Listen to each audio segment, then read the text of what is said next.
Okay,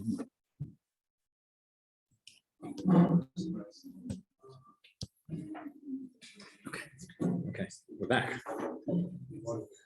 Yeah, it's on record now. That's on record. I'm going to be careful not to say anything controversial. Okay, Erev Tov. I left you on a cliffhanger last night. So, I said I left you on a cliffhanger last night. We're waiting for the sequel. And nobody's been able to sleep. So we'll carry on. The question we started dealing with yesterday. The truth is, I realized afterwards, I forgot when I started speaking about the subject that we have actually on the Wednesday morning learning series, we have Rabbi Zimmerman coming back next week, who works in Machon Somet. He's really an expert on all of these things, and he's going to be talking about some of these questions. The good news is the sugya is long enough and complicated enough that, from me talking to you for 15 minutes about it now, you'll still have plenty to hear from him, even if there's a little bit of chazara, maybe some of the things, but this is just to give you a taste and whet your appetite. So we started talking about, again, the question of somebody's walking home from shul on Shabbat or walking anywhere on Shabbat right at night, and there is a light, not a light switch, but there's a light outside a house, and when you walk past, motion sensor, so by walking past, you activate the light, turn it on. Is that permitted? Is that forbidden? Actually found, didn't know that there was in the Shmirat Shabbat Kilchata, so I don't know what it says in the later edition, but in the earlier edition, and this is brought in the Yalkut Yosef as well, this is going back a number of years, where he says the following. He says that if somebody is walking past and there's a menarat rechov shenidleket me'alea, right, the light that turns on when somebody walks past it, and again, they were talking with incandescent light bulbs, which probably wouldn't be the case today. Today, just about everything is LED. But in any case, he says over there, he says, "Pasak sham lekatchila yesh lamtin ad she'avo sham nochli va'az lavo yachad imo, aval im ein sham nochli hishir b'tzarich iyur." So we find going back about 30 years, but there were poskim who were stringent about this, that you should not walk past because you'll activate the light switch. But let's see how we deal with this today. So we mentioned yesterday the machloket between the Ran and the Rashba when it comes to trapping a deer, the deer that's run into your house very, very quickly. Based on the Yerushalmi, said the case was that a deer came into one's home and a person then closed the door. By closing the door, you're essentially trapping the deer inside your house, which would be if you had closed the door in order to trap the deer, only in order to trap the deer, that according to everybody would be forbidden. That would be Melechet Seidah on Shabbat. The case was, however, where somebody closed the door, what the Yerushalmi said, not in order to trap the deer, but because you wanted to close the door, and it happened to be that there was a deer inside. So you essentially are performing a permitted activity, but there is a forbidden activity that comes out, a forbidden consequence that comes out of this as well. Now we would think, had there been no Yerushalmi and no Rashba and no Ran, we would think, okay, where do we go with this? We go to the regular laws of Hilchot Shabbat. We know that in Hilchot Shabbat, when something is what's called a no mitkaven, if I perform an action, this is actually throughout the Torah, right? A no mitkaven, I perform something which is permitted. I don't intend to perform a melacha as a result of my action. Closing the door is something which is permitted. I'm not intending to trap. I'm intending to close the door. Then a no mitkaven is that it would be permitted. However, there is a case of a no mitkaven, what's known as psik reisha, probably the two most famous words in Hilchot Shabbat, right? Psik reisha, which literally means cut off the head. What is that case? That is the example the Gemara gives. That once upon a time they did not have footballs like we have today. They would cut the head off a chicken and they would use that to play. So if a person cuts the head off the chicken, not in order, you can't slaughter, you can't kill on Shabbat. That's a melacha. But you didn't intend to kill the chicken. It happened to be that's a byproduct of your action. You really just want the head in order to play with. Okay, that is what's called. Says the Gemara, psik reisha v'lo yamut. You're going to cut off its head and it won't die. It's impossible that you'll perform that action, even though you are mitkaven for something permitted, but it's impossible for that to happen without the forbidden action taking place. And therefore, everybody agrees that when you have a case, even if it's a no mitkaven, my intent is not to perform the melacha. However, it is a certainty that the melacha will happen, not as a result of my action, but my action is creating the melacha. That is what's called the psik reisha. Right? We say psik reisha, but we say psik reisha. There's difference in cases of the deer and psik reisha. In the case that you close the door, you may not even know that the deer was inside the house. Okay, you absolutely know that you're going to kill the chicken. Okay. So we're going to come back to that. We're going to come back to that because the assumption of the Rashba is that We'll see in a moment. You know the deer is there, and even if you intend for the deer to be there, but it's a good point. We'll come back to it. But essentially, so the psik reisha is, generally speaking, we say psik reisha would be forbidden. Now there are all sorts of chilukim in the Rishonim, psik reisha, the nichale, the lo nichale. If you want that action to happen, you don't want that action to happen. There are some who make the distinction between psik reisha the nichale or psik reisha the echpatle, meaning if you want it or you're not bothered by it. Okay, very, very long and complex sugya. We're not going into it now. The default position is psik reisha, certainly if you want that to happen or you are not opposed to that result happening, would generally be forbidden. So says the Rashba, hang on, based on the Yerushalmi, says in our case, where the deer runs into your house and you close the door. Again, if I close the door for the purposes of just closing the door, keeping my house safe. Says the Rashba, go even one step further. The way he learns the Yerushalmi is that if you close the door, not just because you're interested in closing the door, not just that you know that the deer is inside, you want to trap the deer. Says the Rashba, so long as that's not your exclusive intention, meaning you intend there is a forbidden action taking place here, which is trapping, and there is a permitted action taking place, which is closing the door for the sake of safety. So long as part of your intent is for that which is permitted, even if you have intent for that which is forbidden as well, says the Rashba, the whole thing would be allowed. That is the Rashba. That's how he learns the Yerushalmi, which is, you can hear, is a very, very far-reaching heter. The Rashba essentially is saying, how does the Rashba deal? Why is this not an ordinary case of psik reisha? How does he deal with that? But that's what he says in this case, that when I'm performing something which is completely, it's a permitted action, closing a door in and of itself is permitted, even though there's a forbidden action with that as well, says the Rashba that it is allowed. And the Ran is not willing to entertain the thought for a moment. The Ran we saw yesterday says, Dvarav tmuim ba'arbe. He says the words that the Rashba has written really make no sense. He says, I don't understand. He says, just because you want to close your door on Shabbat, you want your house to be safe, that doesn't mean you can do a malacha. This is, at the very least, it's a psik reisha. The fact is, you're closing the door. You intend for the deer to be trapped. It's not allowed. And we saw the Beit Yosef says, we paskin like the Ran, we don't paskin like the Rashba. This is very far-reaching. Okay. That is the sugya in the Yerushalmi. That is the famous, and this is what everybody quotes, the famous machloket between the Rashba and the Ran. And essentially, what they're arguing about is, if I'm performing something which is a permitted action, and together with that permitted action which I'm performing, there is also a forbidden action, says the Rashba, you can still do it. Says the Ran, you cannot do it. And Beit Yosef says, we go like the Ran, you cannot do it. So, plugging all of that now into our question of walking along the street and walking past a house where there is a light with a motion sensor. So what am I doing? I'm walking. Am I allowed to walk on Shabbat? Yes, highly recommended, right? As opposed to other forms of transportation. So a person is walking on Shabbat. You're permitted to walk on Shabbat. So you walk past the motion sensor. So on the one hand, I'm walking, which is a permitted activity, and that's fine. On the other hand, I am turning on the light. I'm activating the sensor, which let's assume at this point is forbidden. Meaning turning on the light itself would be forbidden. So therefore, that is one-to-one, the same case, which the Ran and the Rashba were talking about. According to the Rashba, this would be permitted, but we don't paskin like the Rashba, we paskin like the Ran, and therefore it should be forbidden. Okay, hold tight because we haven't finished. But that is what would seem to be the assumption at this point.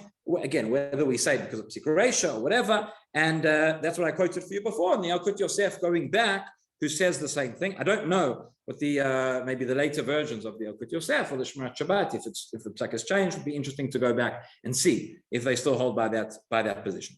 But we mentioned yesterday Rav Wosner comes along, Rav Wosner, the Shevet HaLevi, and he publishes a tshuva which has been published a number of times. And as I said, at the end of the tshuva, it's fantastic. There's a line there which says, this is my psak, I'm busy, I don't have time for arguments, so don't come and bother me. This is the bottom line. He actually writes that in the tshuva because he knew he was dropping a bunch.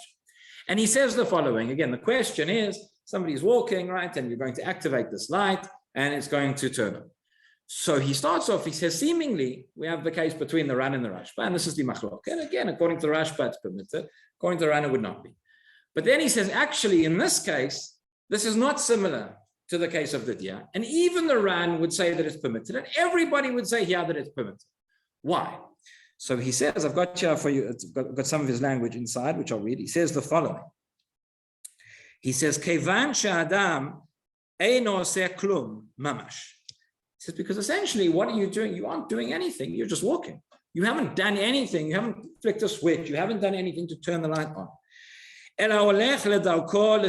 Person is just walking the way that they would normally walk. We're going to have to ask a question. We'll ask it in a few moments. Is if a person now goes out of their way and a person walks in a specific direction in order to activate that light, would we still say he's just walking? There are some who want to argue that, but it would seem more reasonable to suggest if a person's going out of their way and they're walking in a specific direction to activate the light, that would be doing something. But we're not there. Again, our case is you're just walking your way and it happens to turn this light on. Our question is, do you have to go out of your way not to walk them? Right? Not that you're consciously choosing to walk. So it says Rav Osna again. He says, not doing anything. He's just walking normally. You've not added a single movement or a single action in order to create this malacha of turning on the light. Therefore,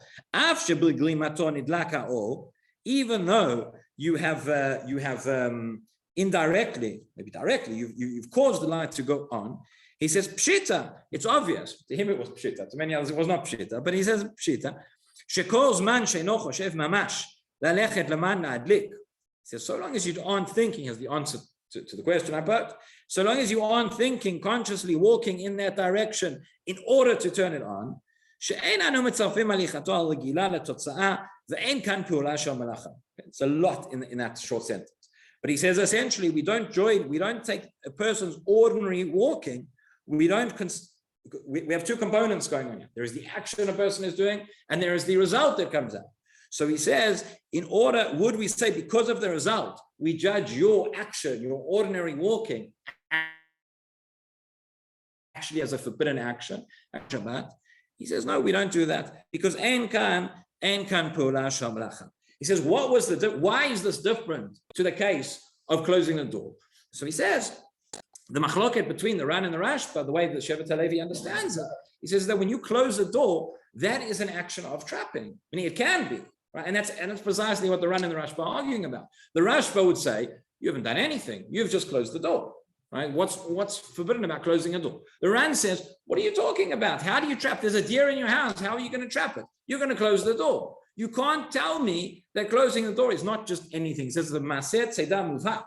It is an action of trapping, but that's where you're closing the door. But in our case, where a person is just walking, you're going to tell me the action of walking is a forbidden melacha on Shabbat. We're all going to be in a lot of trouble, right? It's just walking. You haven't done anything, and therefore, in that case, that would be permitted, and there's no problem walking past the light on Shabbat. Now, this Shevet HaLevi, this tshuva, we're going back about. I don't remember when it was published, but something between 20 and 30 years ago. This is completely groundbreaking.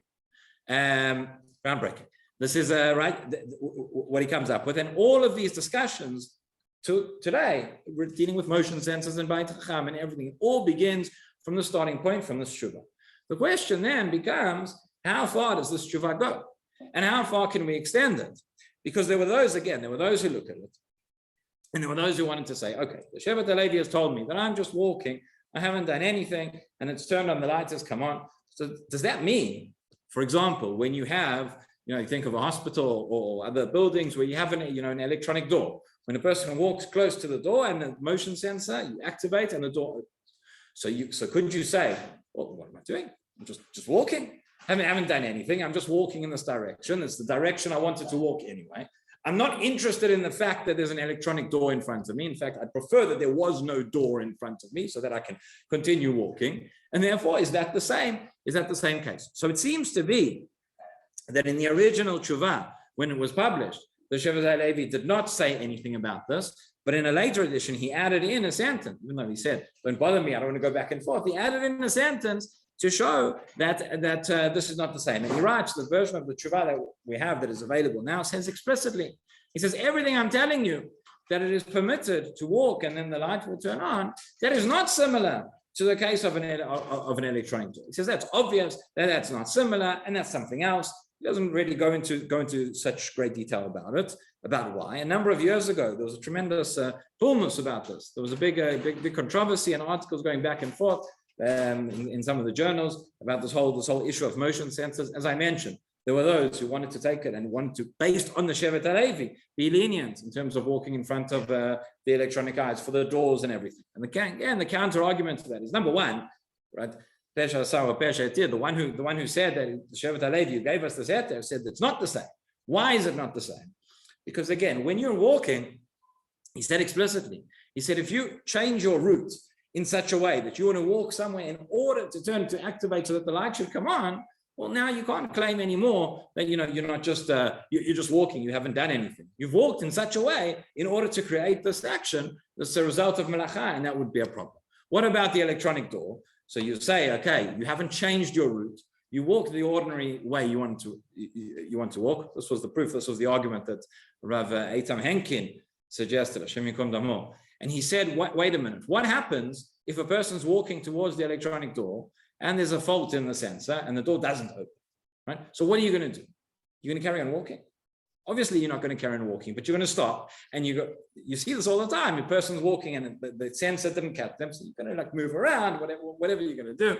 And you want the door to open. So it's part of what you're doing is you're walking in such a way so that the door opens. You need the door to open. You want the door to open, and therefore that would be a problem. And I think that is generally, even though I hate this word, mainstream, but probably accepted. The majority of poskim would say that in these kind of cases, whereby you're going and you have intent and you have a need and you have a purpose to activate the sensor in such a way, that's something that should be avoided. Okay, there are many more sensors and many more questions that come out of this. Again, as I say, we only scratched the surface, but I'm not going to go into too much more detail because A, we don't have time, and B, I want to leave for Rav Zimmerman. I'm sure will do a better job than I can on Wednesday. So make sure that you all come to that share on Wednesday morning, the following 2 Wednesdays. By the way, I meant to mention as well, we are hoping that the following week to actually have a tour at Machon Somet in Alon Shvot at the visitor center to see all these things. So stay tuned for details about that. I'll just mention one more thing. We have 3 minutes. No? No, we're waiting for it. Okay, whatever. So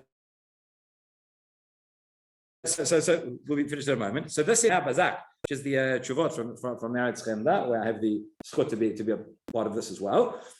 This is going back almost 30 years. There's a question in here. This is in Chelek Dalet of Gemara Bazak. We're now up to Chelek Yud. But there was a question here about Halicha Liad Chai Shanim Elektronim B'Shabbat V'Yom Tov. Okay, that's similar to what we've been discussing. The question was asked here about an alarm system, and somebody walks near and activates motion sensors. So it says, regarding the door, it says, when you have a door which is opened by motion sensors when you walk next to it, one cannot walk next to the sensor in order to cause it to open. But it says you can wait until somebody else, a non-Jew, walks into the building and then just run in behind them. There is another question now, quite an interesting one, which says that if somebody is in the bathroom and they only then realize that there is actually one of these places, everything is automated. So there's an automatic flash or automated lights, whatever it is. Is the person required then to stay there for the rest of Shabbat, or are they allowed to leave? You'll all be relieved to know that the answer here is that when he's allowed to leave, it says that, I'll read out to you the tshuva, it's very short. It says, a person who ends up, obviously, if you know about it beforehand, so you can prepare yourself, but a person is there and ends up in that situation, you